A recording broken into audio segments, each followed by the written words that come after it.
This conference will now be recorded. Hi everyone, I'm delighted to run another episode of Behind the Mask with hospitality leader. I'm delighted to be joined with Kris Gumbrell, CEO of Brewhouse and Kitchen. Kris, how are you doing? Yeah, very well, very well. Thanks, Nick. Yes, 5 days after we all emerged from lockdown, so yeah, I'm okay. As well as you can be, I guess, as we all are. Thanks for joining me, Kris. I do really appreciate it. And bit of an insight, really. So my understanding is that you've written to Parliament on a few occasions. And if I'm correct, who have you directed the letters to, and what's been the message?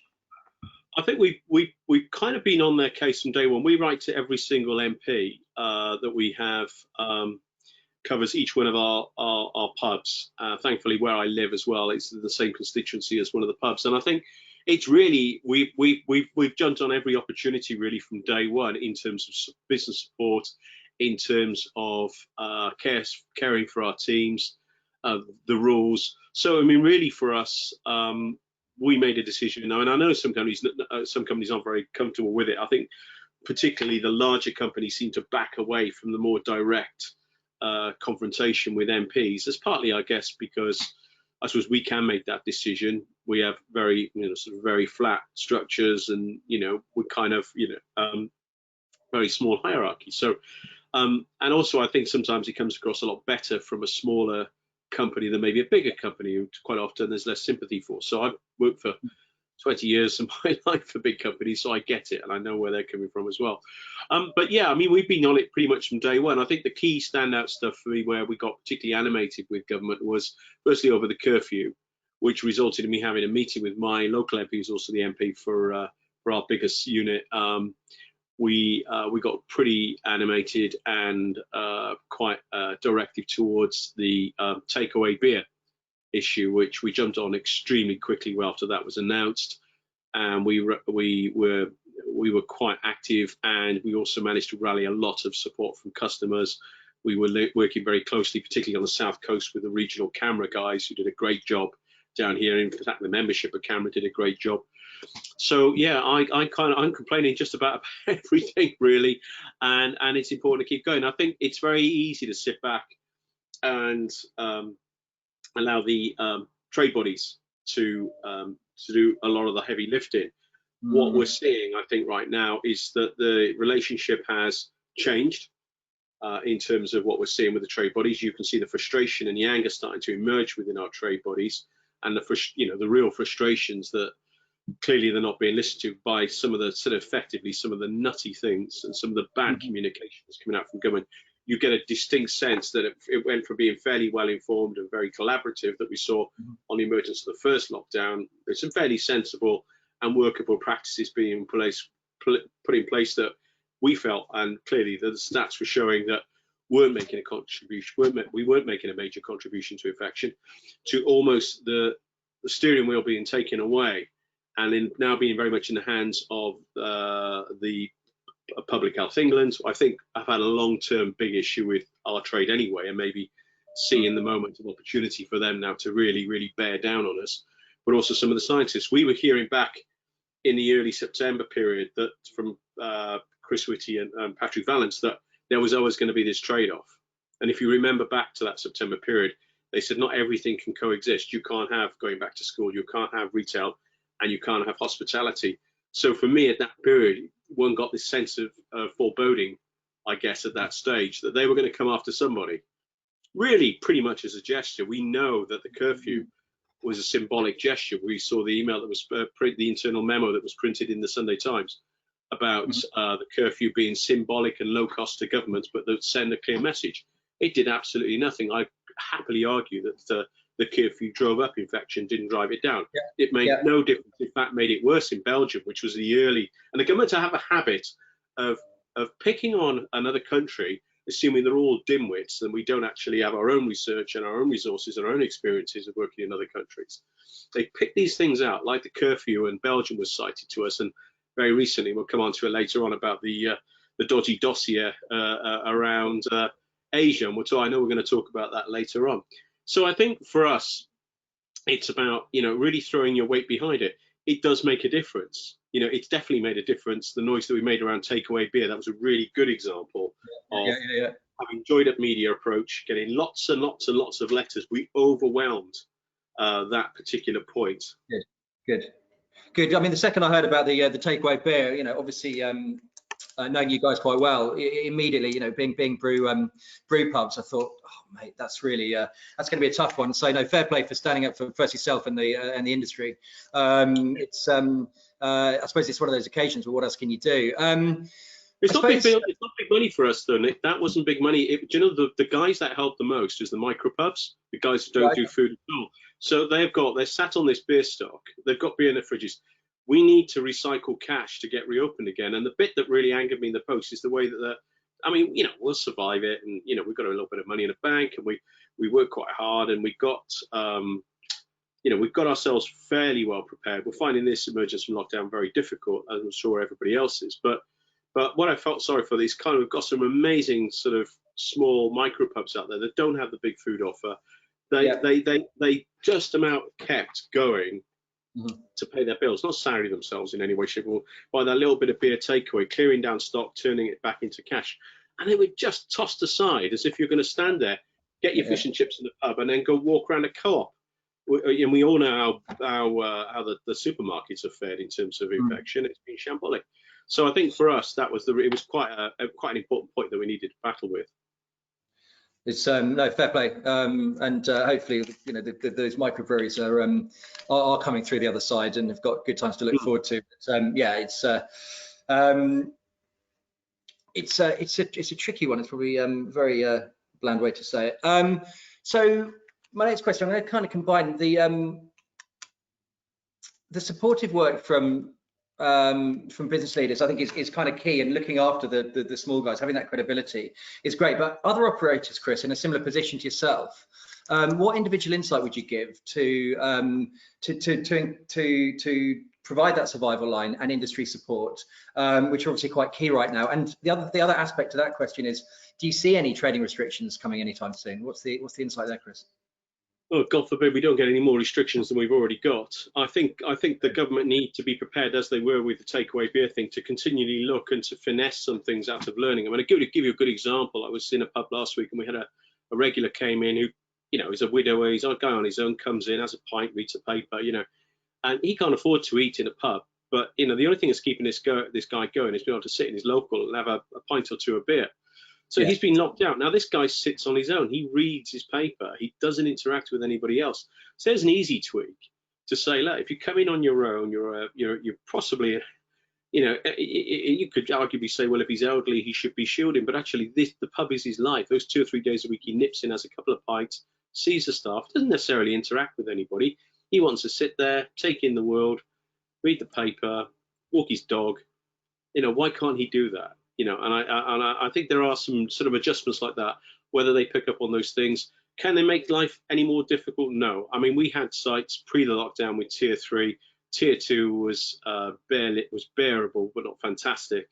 And tier 1 was okay. You could earn a crust at a tier 1. And now we have tier 1 broadly not dissimilar from the first tier 1, but tier 2 looks like the old tier 3, and tier 3 is you are absolutely shut and going nowhere.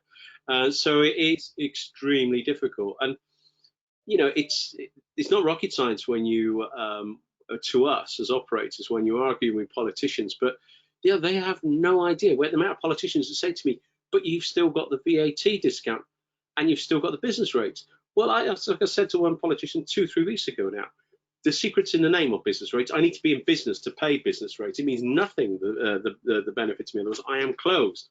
And the same with the VAT on food. So yeah, it'd be great. And I think they have got to keep these things going because we're going to need some rebuilding right now. We are going to need some rebuilding. Now, in terms of indication on restrictions, we're all watching what happens with the tiers, because obviously we all want to get down a tier. And we obviously, all of us want this thing to just go away at some point. That isn't going to happen anytime soon.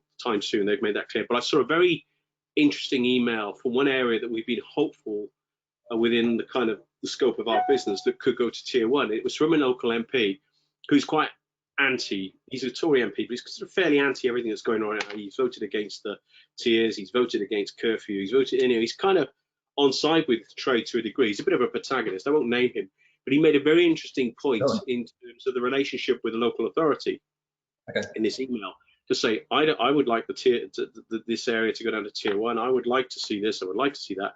And I know the council feel the same. However, he then pointed to the director for public health for that particular area, and their stated interest was that they are completely independent and they will have the final say with central government. So you kind of, whatever we wish for, whatever we hear, and whatever we hope for, we may not be in the driving seat. A lot of it will come down to what the local heads of public health will actually say, based on the criteria that's finally been revealed about how you get out of these dreadful tiers. So, you know, I think that's the indication on where the restrictions is that don't believe the hype in terms of who's in charge of all of this. Okay. It's Right. and in the interim, I mean, some of the we've had 3 pubs in the last 4 days that have had 2 visits each from either the police or local authority. Now, these are good pubs. We passed with flying colours. We've had no major issues on that front, but it kind of goes to show that there isn't a soft touch out there that we might think there will be. There isn't that sympathy necessarily for us that we would hope for. It's tough. It's tough, and the staff are, or certainly my team, I know, are feeling the pressure now, which you didn't feel after coming out of the first lockdown.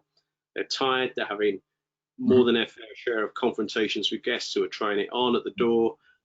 They know that people are lying when questioned. We kind of got one hand tied behind our back, or both hands tied behind our backs, because we're required to ask all the right questions. At least when we were operating in Wales, and I'm not saying this is the right solution, we could ID, or we were required to ID people. We can't ID, we can ask people to stick masks on, but we can't make them stick masks on. It's all those sort of kind of vagaries and difficulties that we're having dealing with guests. It's tough. It's really tough. It's a shame, really, because I don't know how you felt in the business, but certainly from my viewpoint, guests were becoming incredibly kind just before the second lockdown, and obviously the changes of the rules has made it very, very difficult, and I've heard that a lot. I mean, going back to your point about the craziness of the decisions, I don't think they were your exact words, Kris, but you know, that lack of common sense. I dare any politician, wherever they get their advice from, to run a business in hospitality at the moment, whether that's a hospitality business or a supply point, because it's not for the faint-hearted. And you know, I really do feel for you know, the guys on the floor, because I don't envy their job at the moment. I mean, I don't envy mine, to be honest, but I don't envy theirs for sure, or yours, mate.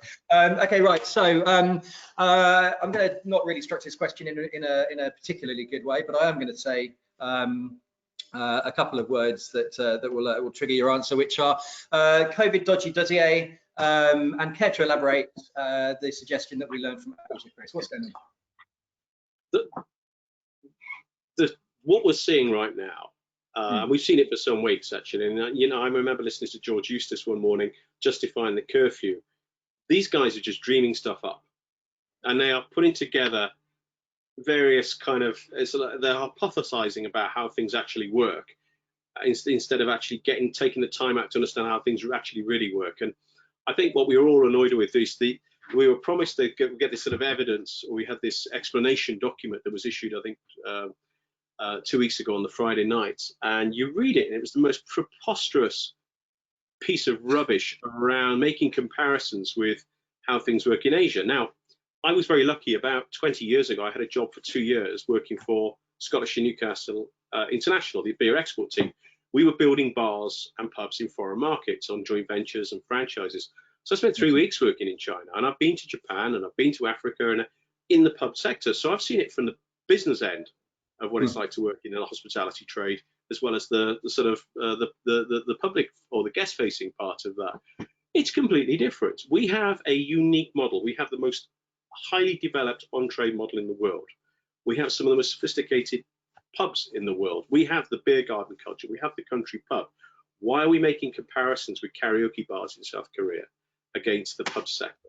That is such a small amount of what we actually do. And to be fair, when you start comparing yourselves with the nighttime economy, who have been in this country completely shafted. If you take the late night guys as one example, they have been given absolutely nothing. Nobody talks about them in terms of what happens at Westminster, the recognition they've had, and everything. They were first to close, they're going to be the last to open, and then they're hanging on for grim death. So, and I get that, but they are a relatively small part of our sector. They're an important part of the ecosystem.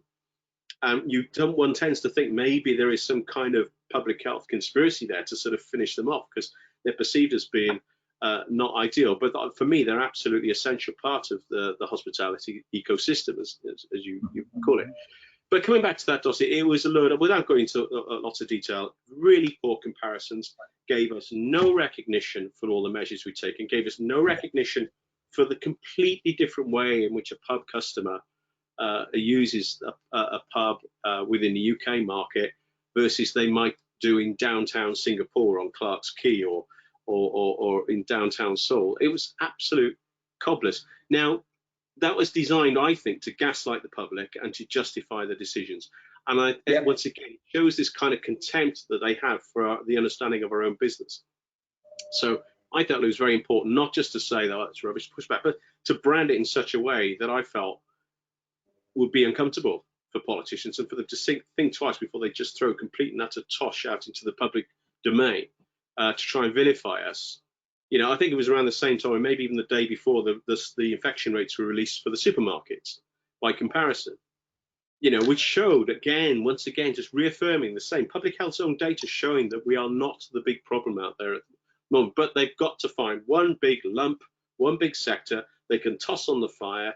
We know it's in supermarkets. We know what's happened in educational settings, particularly universities. We know what's happened in the care homes, which is absolutely unforgivable that we're going through that all over again. You know, as if they've not learned anything first time round, and they've not got the sufficient resources have been put in place to protect people. My own sister works as a carer in a care home, you know, and it's just, you know, constant sort of cycle of people being poorly, people being off and not having even now the right levels of PPE. It's an absolute travesty. But the thing is, you can take our sector and you can toss it on the fire, and kind of people who don't understand it kind of get it, because they get told, you know, all these conversations about, you know, when people, how many times have you heard politicians say, but when people get drunk, who gets drunk anymore? What's the last time you saw people falling around drunk in a pub? It's very rare. It doesn't exist now, hasn't existed for some time. You know, that is showing such a lack of respect for the people who work in our sector. Yeah. The fact that we're perceived as not being able to police that. That's a rubbish. And you know, whilst they're putting all this rubbish out there, they are dropping like flies and having to be going to self-isolation in number 10. Yeah.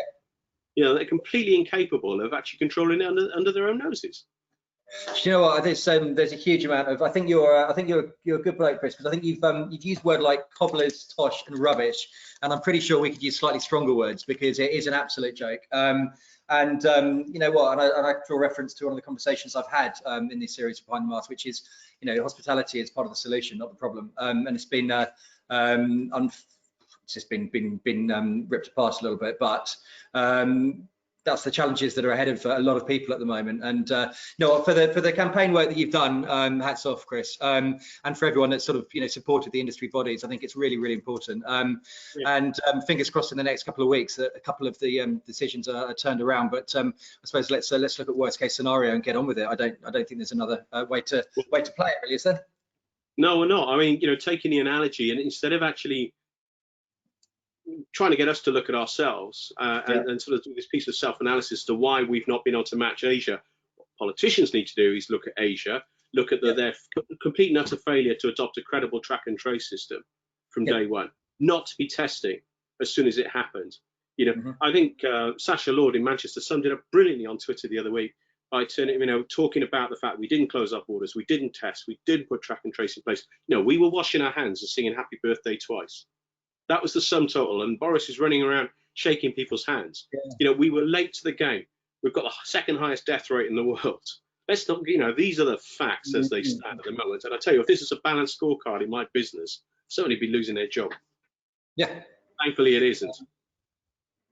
Well, yeah, exactly. Listen, Kris, it's as always, it's good to chat to you. I really appreciate the insight. I'm sure it's going to be a good watch for a couple of people that are interested. So I'm going to let you crack on and enjoy your evening. So look, thanks so much, and I'll see you soon. Really. Take care. Keep fighting the fight. Cheers. Yes, absolutely. Likewise. Cheers, Kris. Ta-da.